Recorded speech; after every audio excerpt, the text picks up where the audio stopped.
Todas las expresiones culturales en un solo lugar.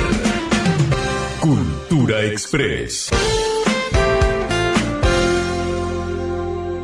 Un honor enorme que tomemos estos minutos para hablar, porque realmente estamos hablando de los grandísimos exponentes, no solamente a nivel nacional, por supuesto, sino además de nivel internacional, con una carrera increíble, vastísima, que comenzó cuando sos muy, pero muy joven, y el contacto con el piano. Y recién antes le comentaba a la audiencia, tu papá también, un grandísimo músico, baterista, percusionista, y siempre decimos, ¿no?, que el fruto nunca cae lejos del árbol.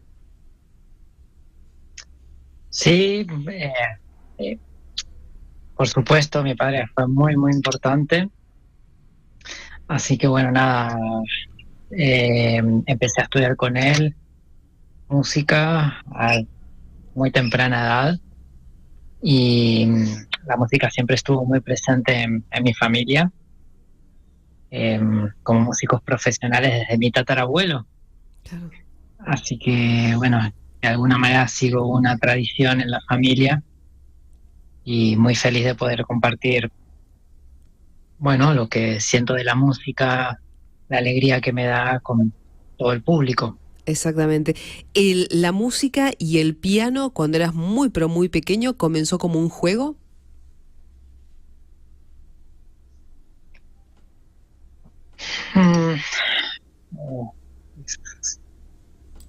Es difícil decirlo.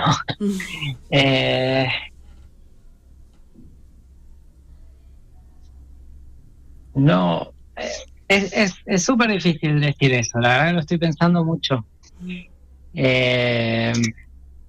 Ponele que por un lado sí, pero por otro lado lo tomé con tanta disciplina y tanto sacrificio, tanto esfuerzo pero bueno, es en algo que tenía mucha vocación.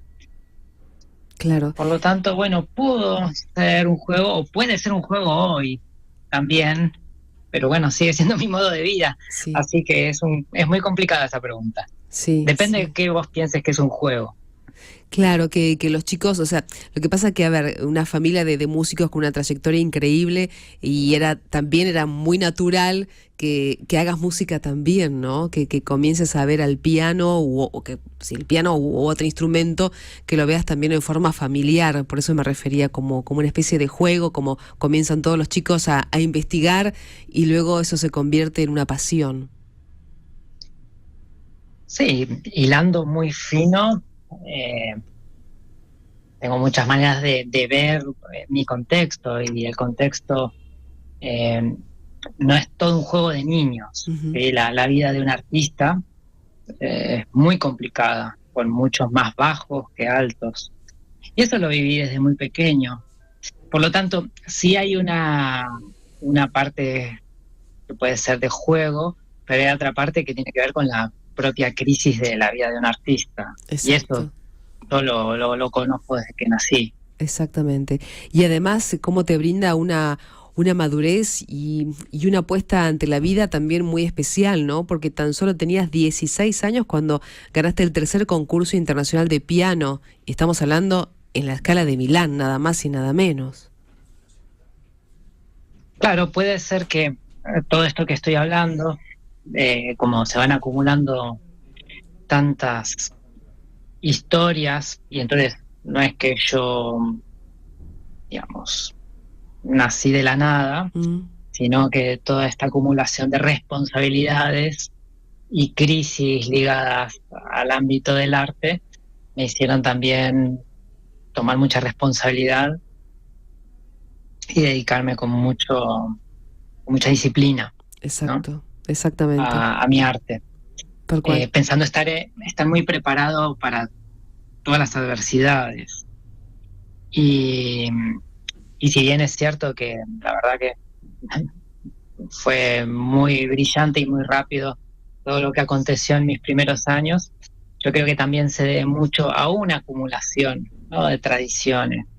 Puede ser familiares, Uh-huh. donde, para volver a tu pregunta, si bien había partes lúdicas, parte de mucho disfrute, de yo verlo a mi padre, disfrutar mucho en el mundo de la música, también siempre había una manera de pensar que, bueno, que la vida del arte es muy, muy inestable, hay muchas problemáticas a nivel humana, social, como en cualquier otra actividad, ¿no? Claro. Pero bueno, el artista, digamos, muchas veces pone su cuerpo Ujú. y está muy expuesto, Sí, ¿no? sí. Como imagen pública. Muy expuesto, además se requiere de mucha energía, más allá de la disciplina, como bien decías, y de muchas cosas que se dejan, que quedan en el camino, lamentablemente, ¿no? Porque imagino que cuando estás en gira o estás en otro país, hay cosas de familia o de amigos que se van perdiendo, pero también es tan gratificante lo que haces, y es tan lindo cuando uno abraza eso, abraza lo que ama, es tan lindo que bueno, digamos que por el momento está bien, hasta se perdona a uno mismo el perderse, ¿no? de esas pequeñas cosas que también nos retroalimentan. Sí, la verdad que tuve mucha suerte. En mi familia las cosas siempre se hablaron como muy, muy claras, muy, muy de frente. Por lo tanto, de muy pequeño yo sabía qué era todo lo que me podía llegar a perder y tenía que entender cómo ir balanceando. Por eso fui muy cuidadoso y la verdad que con mucho orgullo puedo decir que tengo mis amigos desde que tengo 4 años, Qué ¿sí? hermoso. Toda la vida. Y tantos amigos que fui tomando en el mundo. Así que bueno, traté con lo que me iban informando, digamos, de lo complejo y difícil que era, ir armándome de una cantidad de herramientas que me permitieran vivir una vida saludable, ¿no? Exactamente. Y me decías que en tu casa se escuchaba mucha música, en especial, ¿qué recordás? ¿Qué se escuchaba más? ¿O todos los géneros Yo pasaban? cuando nací, mi hermana estaba estudiando ballet y ella es 1 año y medio mayor que yo. Ujú. Por lo tanto, lo que más escuchaba en mi casa era todos los ballets que estaba estudiando mi hermana, porque, bueno, mi hermana quería convertirse en bailarina, Claro. fue su gran sueño. Luego, por alguna cantidad de circunstancias, ella no lo pudo lograr, digamos, lo que hubiera querido, y finalmente fue periodista. Ujú. Pero en esos años lo que más se escuchaba eran los grandes ballets, El Lago de los Cisnes, Giselle, Copelia. Eso estaba todo el día en casa. Inclusive todavía tengo los vinilos que están rayados con mis crayones, porque yo dibujaba mientras escuchaba estos vinilos, dibujaba las cajas y todavía los tengo.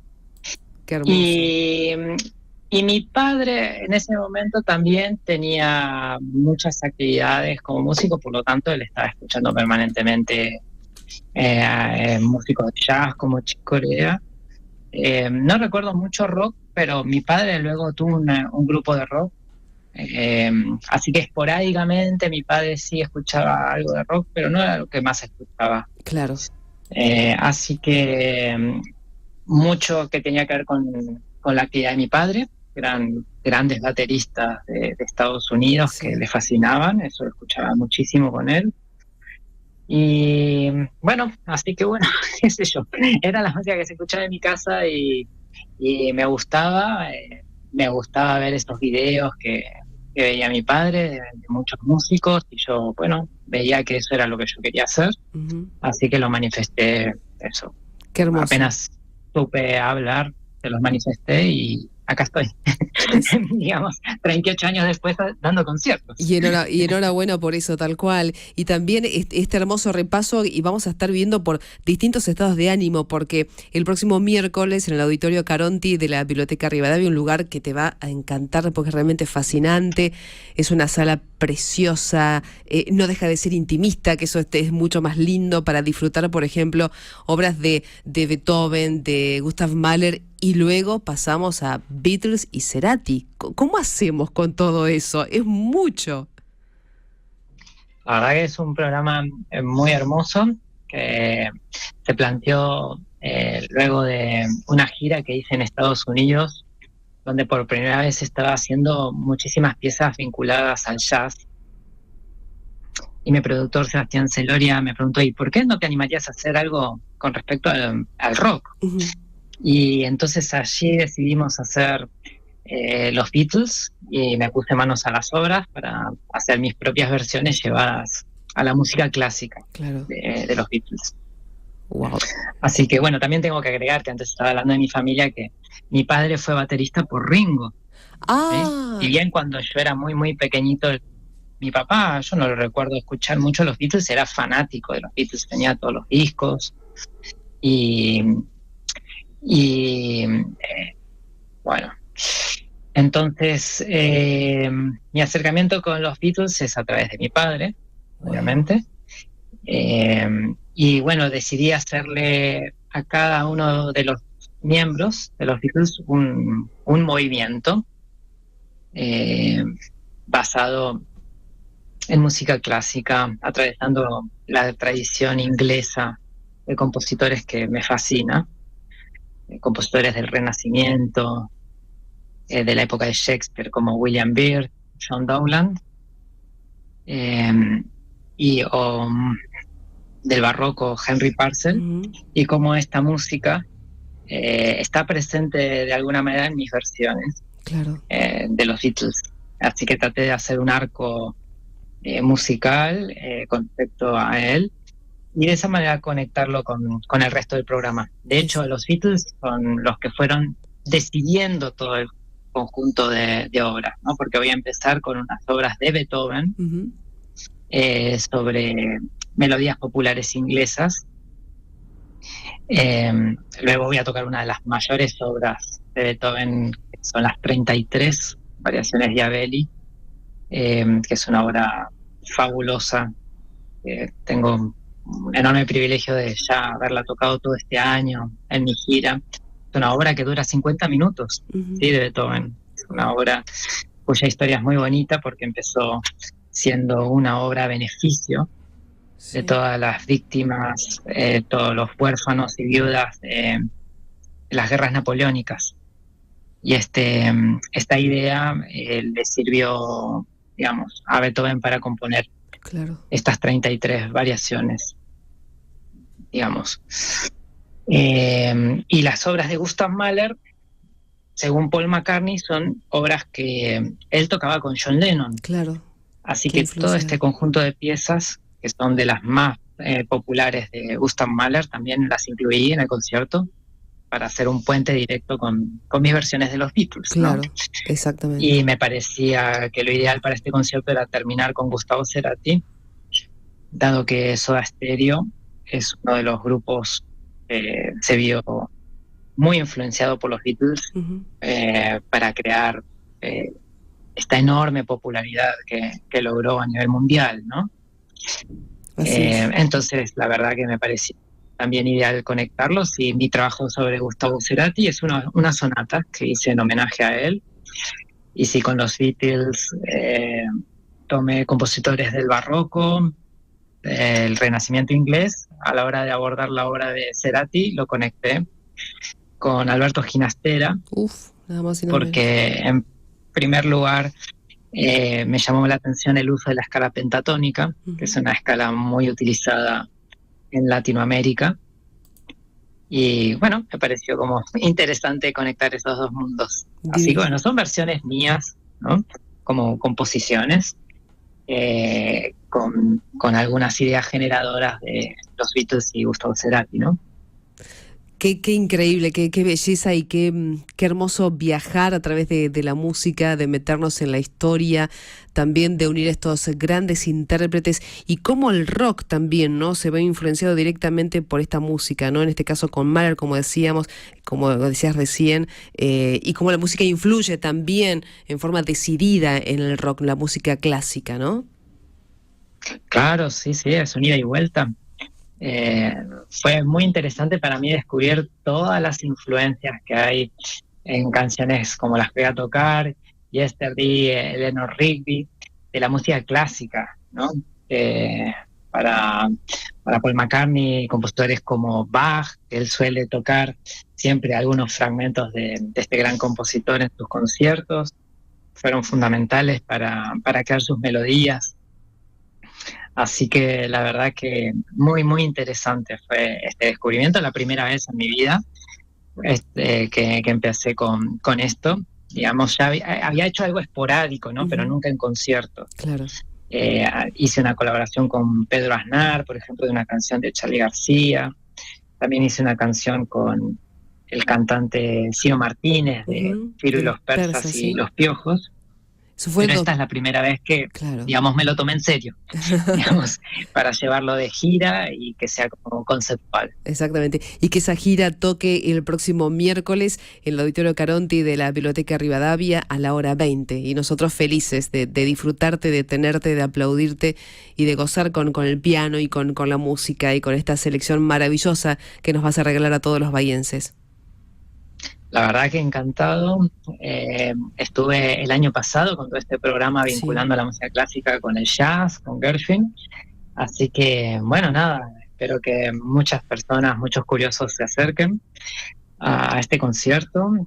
La verdad que Bahía Blanca lo conozco desde que tengo 15 años, ya tengo 40, así que estamos cumpliendo años de relación con el público bahiense. Y cada tantos años he ido a hacer conciertos y la verdad muy contento, pese a ya 2 años consecutivos. Exactamente. Enhorabuena por esas bodas de plata de estar viniendo a la ciudad de Bahía Blanca.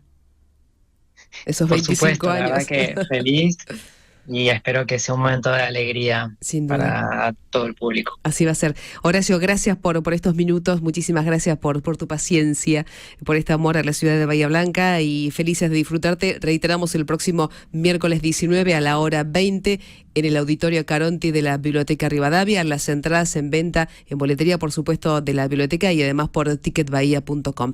Gracias, Horacio. Muchísimas gracias, un saludo a todos. Un abrazo enorme, gracias, muchísimas gracias. El genial pianista Horacio Labandera, que va a estar presentándose, como dijimos, en la Biblioteca Rivadavia el próximo miércoles 19 a la hora 20. Cultura Express con Marta Rodríguez.